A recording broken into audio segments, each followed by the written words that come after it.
السلام علیکم۔ پروگرام آئینہ کے ساتھ طاہر احمد بھٹی آپ کی خدمت میں حاضر ہے۔ 3-4 دن میں مختلف طرح کے کمنٹس بھی تھے، وہ کچھ میں پچھلے پروگراموں کے پینڈنگ کرتا آ رہا تھا، اور کچھ جو ہیں وہ اس لحاظ سے کہ ان کو طرح دے رہا تھا۔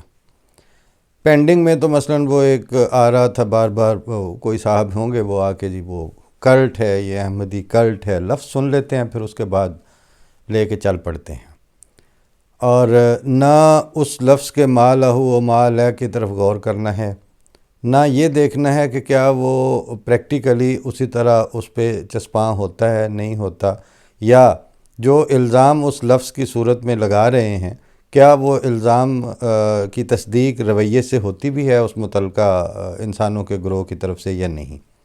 لیکن بہرحال چونکہ زمانہ اس طرح کا ہے، سوشل میڈیا کو تو ہم نے ایسے ہی بدنام کیا ہوا ہے۔ اصل میں تو انسان کی بدنیتی ہے جو سوشل میڈیا کی پیدائش اور ایجاد سے بہت پہلے بھی یہی کچھ کیا کرتی تھی۔ جب وہ بیٹھے بیٹھے کہہ دیتے تھے نہیں ان کو ہم نے سابی کہنا ہے، اس وقت کون سا سوشل میڈیا تھا؟ ذہنی بکواس، ذہنی گند اور ذہنی بدنیتی تھی، اور اکثریت کے ساتھ اس کو سپورٹ ملتی تھی۔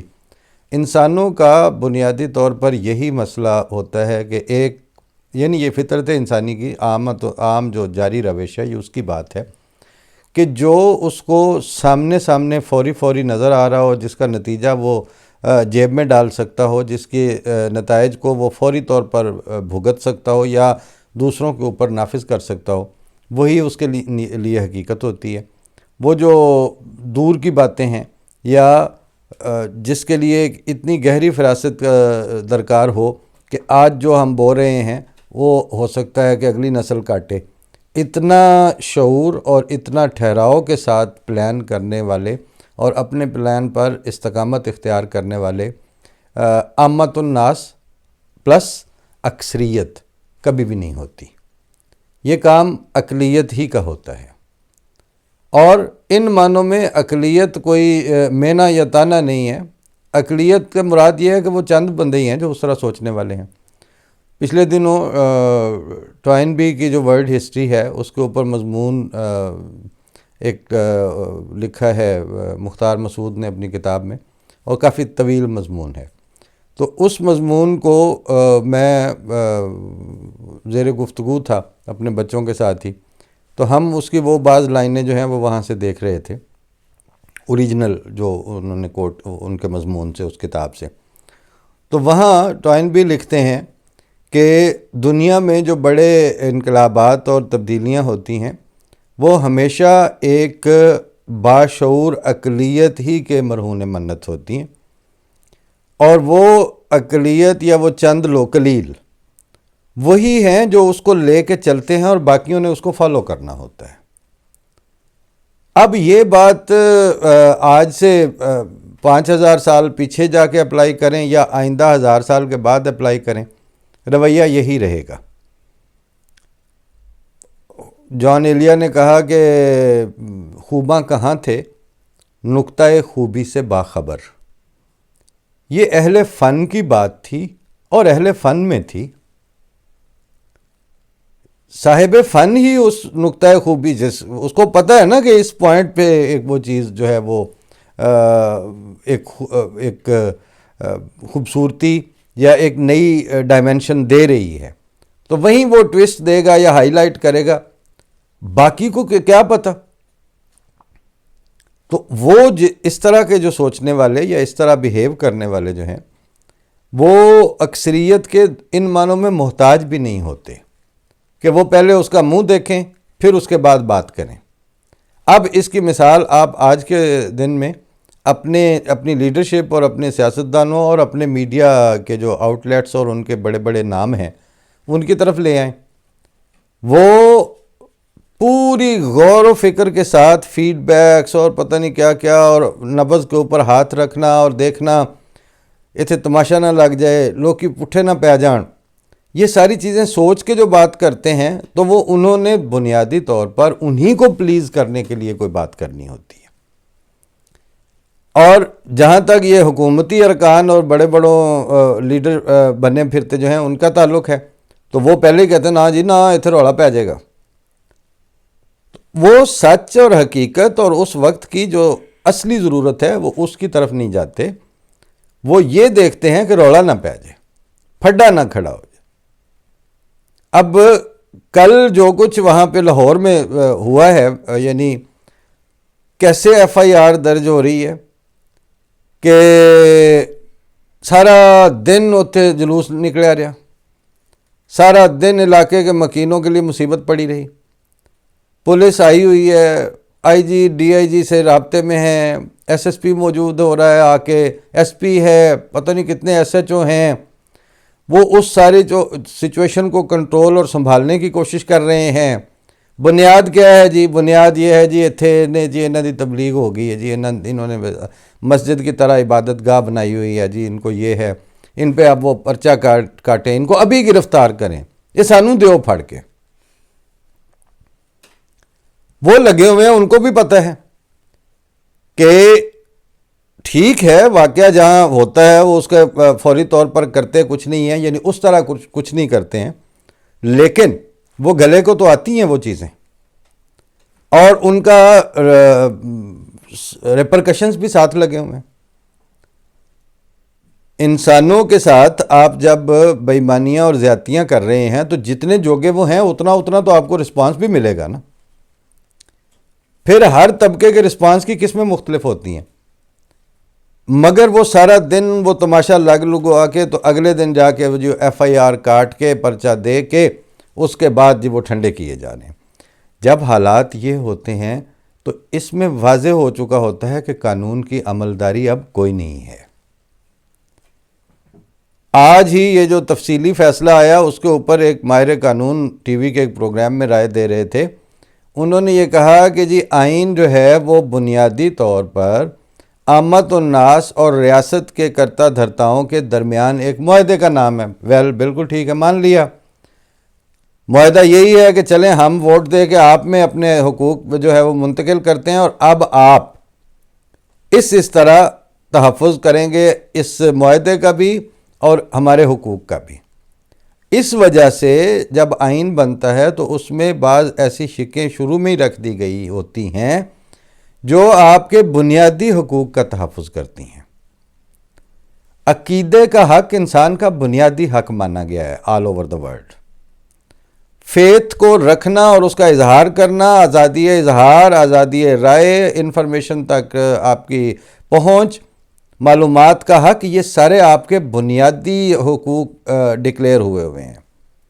اور آئین ہی میں یہ لکھا ہے کہ آپ کے آئین میں کوئی ایسی ترمیم نہیں ہو سکے گی اور آپ کے آئین کے تابع کوئی ایسے قوانین وضع نہیں ہو سکیں گے جو آپ کے بنیادی حقوق کے متصادم ہوں, جو آپ کو بنیادی آپ کے جو حقوق پہلے طے ہوئے تھے جو ان سے آپ کو جواب دے دیں. آج عدالت ان بنیادی حقوق پہ 8 رکنی بینچ فیصلہ دے رہا ہے اور اس پہ اب ڈسکشنز ہو رہی ہیں کہ جی یہ بنیادی انسانی حقوق سے متصادم تھی بات, یہ جو سیٹوں میں اور ریزروڈ سیٹوں والا معاملہ ہے. مجھے اصل میں آج کل جب بھی میں ابھی انٹرنیشنلی پی ٹی آئی کے حوالے سے اکٹھے ہو کے تو اب وہ پلان کرتے ہیں کہ جی وہاں پہ انسانی حقوق تو اب پاکستان میں رہے نہیں. بہت دیر کے بعد ہائے اس زود پشیماں کا پشیماں ہونا کہ میرے قتل کے بعد اس نے جفا سے توبہ, ہائے اس زود پشیماں کا پشیماں ہونا. آپ کو بہت دیر کے بعد یہ خیال آیا ہے کہ پاکستان میں انسانی حقوق نہیں ہیں. آپ کو اس وقت یہ خیال آیا ہے کہ جب سیاسی جماعتوں کے وہ لوگ جن کو کہا جاتا تھا کہ یہ تو اکثریت ہیں, سب سے اکثریتی پارٹی, جب اس کو جوتے پڑنے شروع ہوئے, جب اس کی تاریخیں نہیں لگتیں, جب اس پہ پرچے ہوتے ہیں.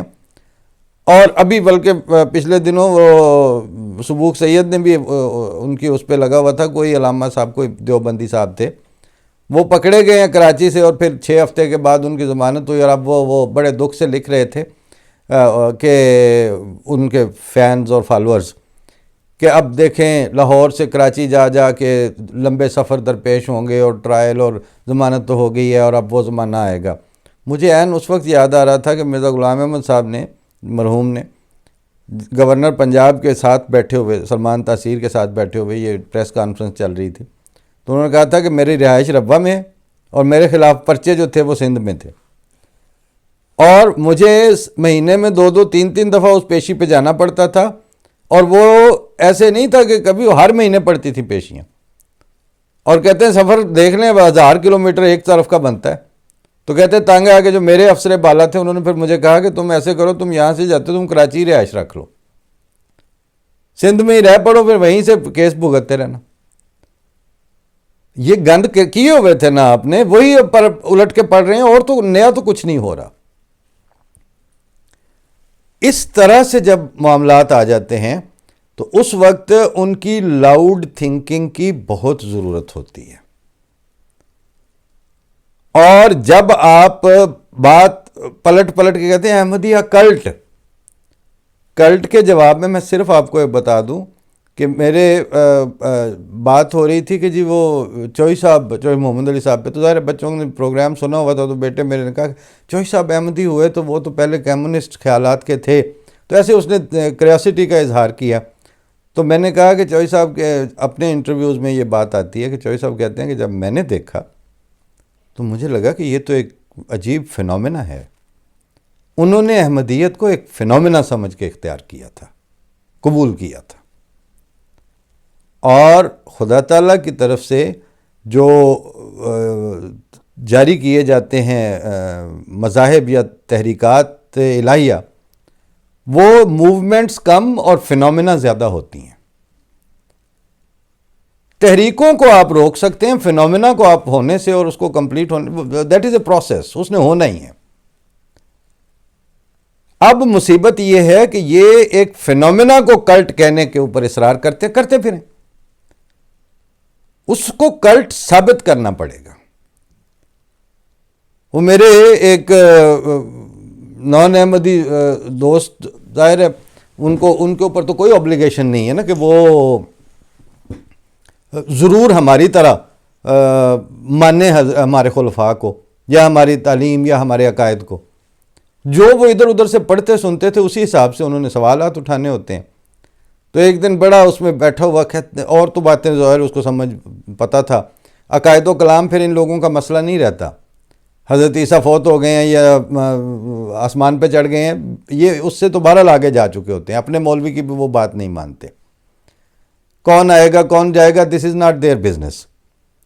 اب وہ جب حالات کے مطابق گفتگو کرتے باقی چیزیں تو کیا اس نے سوال نہیں اٹھایا. آخر ایک دن کہا بھٹی صاحب یہ نہیں ہو سکتا کہ جو ساری دنیا کے جو بڑے بڑے لوگ ہوتے ہیں یہ ان کے پے رول پہ ہوتے ہیں انٹرنیشنل اسٹیبلشمنٹس، اور یہ فلمیں بنی ہوئی ہیں کہ وہ آئیز ہوتی ہیں جو اس کے ملکہ اس کی ہوتی ہے اور فلانا ہے، اور مطلب یہ پورے ایک تھیسس ہے، اور یہ ہے بھی جاری بھی ہے دنیا میں کہ انٹرنیشنل اسٹیبلشمنٹ جو ہیں وہ باقی ملکوں کے جو بڑے بڑے ہوتے ہیں ان کو اپنے پے رول پہ لے لیتے ہیں، ان کو رکھنا، ان کو اتارنا چڑھانا، یہ سب تو چلتا ہے نا. یہ تو سوشل اور politically acceptable and prevalent phenomena ہے، اس کا انکار نہیں کیا جا سکتا. تو وہ جب ہماری لیڈرشپ یعنی خلافت احمدیہ کے اوپر بات کرتے آیا اور سمجھا، تو ایک دن اور کچھ نہیں تو مجھے کہتا ہے یہ بھی تو ہو سکتا ہے نا کہ تواڈے خلفاء جڑے نے یہ بھی اسی لیول پہ خریدے ہوئے ہوں. میں نے کہا اچھا چلو آ جاؤ انجی صحیح کر لو گل. پھر یہ بتاؤ کہ جب وہ خریدتے ہوں گے تو وہ ان کو کچھ دیتے ہوں گے نا. یہ جن باقیوں کا آپ مانتے ہو ان کا تو بینیفٹس کی صورت میں، پریویلیجز کی صورت میں، پراپرٹیز کی صورت میں، آئندہ آنے والے ان کی نسلوں کے جاب سیکیورٹیز کے حوالے سے اور پتہ نہیں کتنے حوالوں سے وہ نوازے گئے ہوتے ہیں نا. یہ پتہ ہے نا تمہیں کہ ہاں بالکل ٹھیک ہے. اس کا مطلب ہے کہ اس لیول کی جس لیڈرشپ کی آپ بات کر رہے ہو ان کو خریدنے کی ایک سرٹن کرنسی ہے. کہتے یس. تو میں نے کہا اس سرٹن کرنسی کو کیا کہو گے؟ مطلب وہ پیسے بھی ہیں، وہ مفادات بھی ہیں، وہ اقتدار بھی ہے، آل دس از دا کرنسی. کہتے یس. تو میں نے کہا پھر اس سارے جو پروسیس ہے اس کی تو 70-80 سال سے زیادہ عمر ہے دنیا میں. رائٹ فرام چرچل سے بھی پیچھے سے یہ جاری ہیں یہ چیزیں. ٹھیک, تو اس سارے دورانیے میں جن کا تم نام لے رہے تھے اور جن کے آپ پیروکار ہو, ان کو تو اس کرنسی سے خریدا جانا اور اس کرنسی کی ٹرانزیکشنز جو ہیں اس کی منی ٹریل ملتی ہے نا, کہ کسی کو مطلب اب زرداری کچھ نہیں تھا اب زرداری بہت کچھ ہے, نواز شریف کچھ نہیں تھا اب نواز شریف بہت کچھ ہے. For that matter Imran Khan مطلب ایک ہسپتال بنانے والا کرکٹر تھا, اب وہ تماشا ہے پوری دنیا کے لیے بنا ہوا, اور وہ جمائمہ گولڈ سمتھ اور سارے اس میں انٹرسٹڈ ہیں ہر لحاظ سے اطلاق کے بعد بھی, اور ان کے دیگر اس طرح کے باقیوں کو بھی آپ اپنے آرمی چیفز کے دیکھ لیں, جزیرے اور فلانے اور پراپرٹیز اور دنیا میں, اور یہ اسحاق ڈار جس کا بھی آپ اپنے تھرڈ ورلڈ سے آپ نام لے لو, انڈیا سے نام لے لو, بنگلہ دیش سے حسینہ واجد لے لو, وہ تو ہر طرف سیٹلڈ ہیں نا, ان کے تو سلسلے ہیں. ٹھیک, ہمارے خلفاء میں انسٹیٹیوشنلائز وے سے خلیفہ ثانی کا آنورڈ یعنی لمبا ترین دورانیہ ان کا ہے خلافت کا, اور وہ ربوہ جس میں میرے دادا نے بھی کنال کا پلاٹ خرید لیا تھا اس زمانے میں, اور لوگوں نے بھی لے لیے تھے, ہزاروں لوگوں نے جب احمدیوں نے جو پلاٹ خریدے اس میں اتنا ہوا کہ انہوں نے اپنے بچوں کو وہی 2 کنال کے کوٹھیاں کے لیے جگہ دی تھی, اور بعض کی کوٹھیاں اس وقت بنی, کوٹھیاں بھی وہ کیا تھی, وہ اندر سے گارے والی چنائی والی, یعنی وہ مرزا خورشید احمد صاحب میاں احمد والی جو مرزا عزیز احمد صاحب کی جو کوٹھیاں ہیں ان کی 13 انچ والی وال اندر سے گارے کی چنائی کی تھی, محل کوئی نہیں وہاں بن گئے ہوئے تھے. کئیوں کی اس طرح کی تھیں, بس آدھی بن گئی آدھی کچھ. میاں حنیف احمد صاحب کی بالکل قصر خلافت کے سامنے کوٹھی تھی, نام کوٹھی تھا, لیکن اب اگر وہ دیکھا جائے تو وہ بس اس لحاظ اس وقت کے لحاظ سے وہ کہلاتی ہوں گی جب سارا ربوہ ہی کچا تھا. بعد میں اب وہی بانٹ بونٹ کے تقسیم کر کر کے وہ جو 2 کنال والی جگہیں تھیں وہ اب 7 6 مرلوں پہ آئی ہوئی ہیں. اولاد کو کیا چھوڑ کے گئے؟ انٹرنیشنلی جب لوگوں نے بڑی اسٹیبلشمنٹس نے ان کو خرید لیا تھا نعوذ باللہ من ذالک, تو چھوڑا کیا ہے انہوں نے اپنے, وہ کدھر گئی ہیں وہ جائیدادیں؟ اس کی فائنینشل وہ کرنسی استعمال نہیں ہوئی ہے مفادات کی. پھر اگر اس کے بعد خلیفۃ المسیح ثالث کا دور تھا تو وہی احمد نگر کے ساتھ والی زمینیں اور جو سندھ والی, اس کے بعد ہم جاتے تھے بی بی امت شکور بیگم صاحبہ کے جو اوپر ان کے صاحبزادے سے کبھی ملنے, تو جو کرسیاں ٹیرس پہ پڑی ہوتی تھی ان کو کوئی 6 سال سے پینٹ نہیں ہوا تھا, اسی طرح چلتی رہی ہیں. ایک دفعہ اگر کوئی نکرانی بھاگ جاتی تھی تو 6 مہینے ان کو ڈھونڈنے میں لگ جاتے تھے. کیا چھوڑا ہوا انہوں نے الگ سے؟ لہٰذا وہ تفصیل اس سے تو خیر بہت زیادہ باتیں ہوئیں. اسی طرح پھر وہ جو پریویلیجز کی بات کرتے ہیں, دا مومنٹ ایک خلیفہ کا وقت اپنے اختتام کو پہنچتا ہے اس کے بعد وہ سسٹم تو اسی طرح بنا رہ جاتا ہے, لیکن ان کی اولاد کو ہم نے تو کبھی آگے دعوے کرتے نہیں دیکھا کہ ادھر 2 ہوتے ادھر 2 ہوتے, ایسی ہیں. لہٰذا میں نے کہا ہمارے ہاں وہ کرنسی نہیں چل سکی مفادات کے ذریعے خریدنے والی. تو میاں یہ جو کلٹ کی بکواس کرنے والے ہیں وہ پہلے اچھی طرح یہ سمجھ لیں کہ کلٹ والے جو ہیں ان کی کچھ سرٹن علامتیں ہوتی ہیں, ان کے جو بعض ذاتی فائنینشل لیکوڈ کیش ویلیو ہوتی ہے وہ اس کلٹ کے سربراہوں کی بہت اوپر ہوتی ہے, اور اس کلٹ کے جو اندر لوگ گھیر کے ڈالے ہوتے ہیں ان بیچاروں کی تو کوئی حیثیت ہی نہیں ہوتی. ادھر اگر دیکھیں تو اگر اب جو شاہ نواز کے منیر نواز یا اس طرح جو شوگر ملوں والے یہ وہ ان کی پراپرٹیز کو آپ دیکھ لیں, ان کا مرزا صاحب کی اپنی ذاتی اولاد کی پراپرٹی سے کوئی اس طرح مقابلہ ہی نہیں ہے. لیکن یہ باتیں ونس ان اے بلو مون تو ہو سکتی ہیں, ہر وقت تو یہ تھیٹر لگا کے نہیں بیٹھا جا سکتا, مگر بکواس کرنے والوں کے لیے آسانی ہے, وہ جب مرضی جو مرضی کہتے ہیں.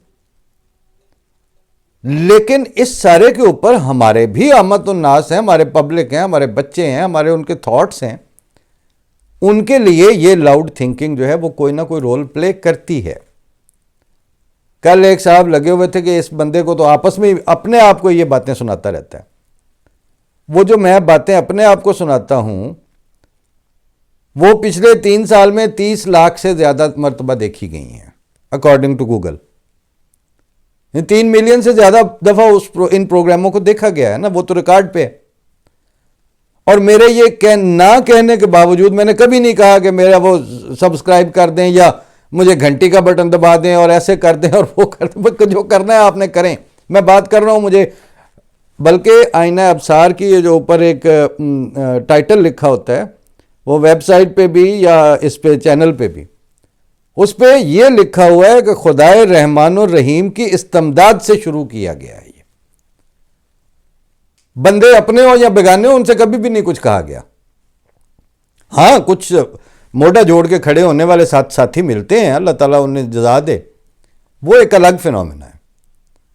مگر یہ جو ہے یہ استمداد آپ کی چونکہ اس سے نہیں ہوتی, تو وہ بغیر کہے بھی 10-20 ہزار لوگ تو ہیں نا جو اس کو سن رہے ہیں, سبسکرائب کر رہے ہیں. جب بات کرتے ہیں تو 5-6 ہزار لوگ 24 گھنٹے میں اس کو ٹیون ان ہوتے ہیں. کچھ ہیں جو سینکڑوں یا ہزاروں جو کہہ رہے ہیں کہ اتنا دیر ہو گئی ہے ہمیں بات نہیں پہنچی. اس کا مطلب ہے کہ یہ کہنے کے ساتھ کم از کم ہزاروں وہ ہیں جن کو اس کی ضرورت بھی ہے.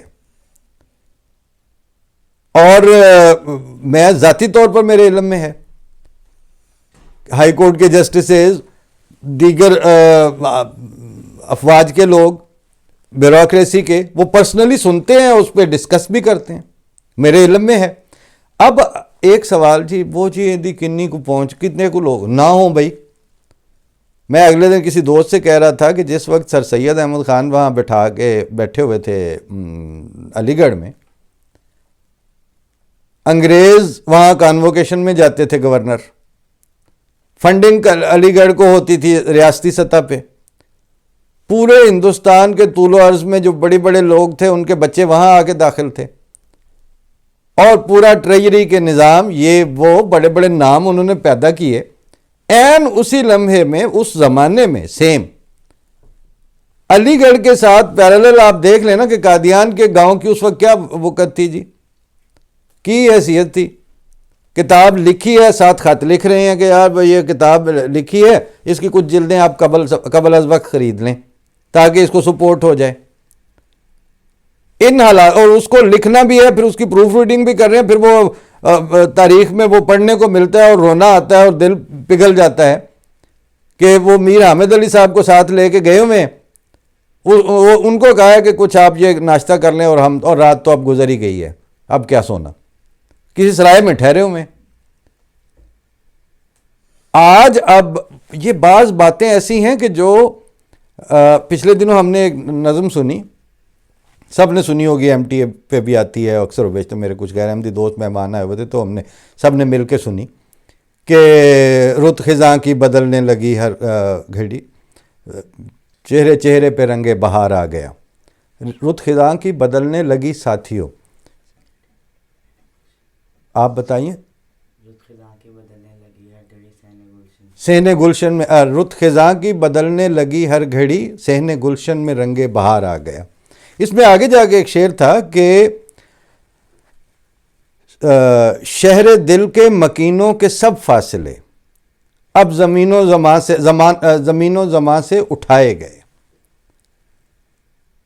وہ صحیفے ہمیں جو سنائے گئے آج ان پر ہمیں اعتبار آ گیا.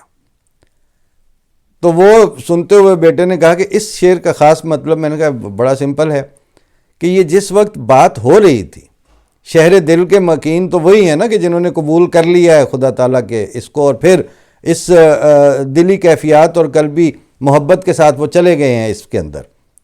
تو اس شہر کے مکینوں کے جو فاصلے تھے اب زمین و زمان سے اٹھائے گئے, یعنی نہ ان کے لیے اب جغرافیائی قید ہے کہ اس ملک والے جو ہیں ان کے عقیدہ اور ہے اور اس ملک والے خطے کے اور ہیں, اور نہ زمانے کی قید ہے کہ وہ جو ابتدا میں تھے آج سے 100 سال پہلے, جنہوں نے بیچاروں کچھ بھی نہیں دیکھا ہوا تھا مگر ان کا ایمان پختہ تھا کہ یہ سب کچھ ہوگا اور ہو رہا ہے, اور آج والوں کا بھی اسی طرح ہے. تو یہ زمین و زمان کے فاصلے اٹھا کے وہ صحیفے ہمیں جو سنائے گئے کہ میں تیری تبلیغ کو زمین کے کناروں تک پہنچاؤں گا, I shall give you a large party of Islam, اور یاتون من کل فج عمیق. وسع مکانہ کا، آج ان پر ہمیں اعتبار آ گیا. ہم we are touching those realities now. اس طرح سے جن کے ساتھ وقت چل رہا ہوتا ہے، یہ واقعہ علی گڑھ کے ساتھ نہیں ہوا.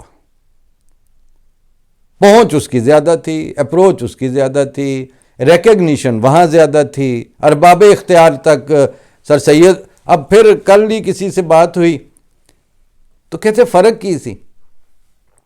میں کہا فرق یہ تھا کہ سر سید ون وے اور دا ادر، وہ بہرحال وہ جو انگریز کی حکومتی اسٹیبلشمنٹ تھی وہ ان کے اشاروں کو ماننے کی صلاحیت رکھتے تھے، اور بات یا ایجوکیشنل پروجیکٹ ضرور لے کے چل رہے تھے، لیکن اتنا بڑا تھاٹ کوئی ایسا نہیں تھا کہ جس کے لیے ان کو کوئی مسئلہ ہو.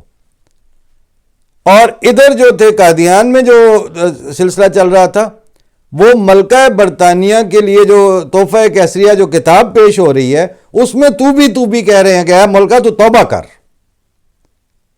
سر سید یا علامہ اقبال کا کیا یہ منصب اور جرت کہ وہ یہ کہیں کہ ملکہ جس طرح تیرا رنگ سفید ہے، اللہ تعالیٰ تمہیں تمہارے اندرون کو بھی اور اعمال کو بھی سفید کرے، اور تو توبہ کر اور خدا تعالیٰ کو پہچان. یہ فرق ہوتے ہیں. تو بات یہ ہے کہ جن پہ آپ ٹیونڈ ہیں، وہ اشارے آنکھوں کے ابرو کے دیکھ کے بات کرنے والے ہیں. ہمارا ایسا کوئی سلسلہ نہیں ہے.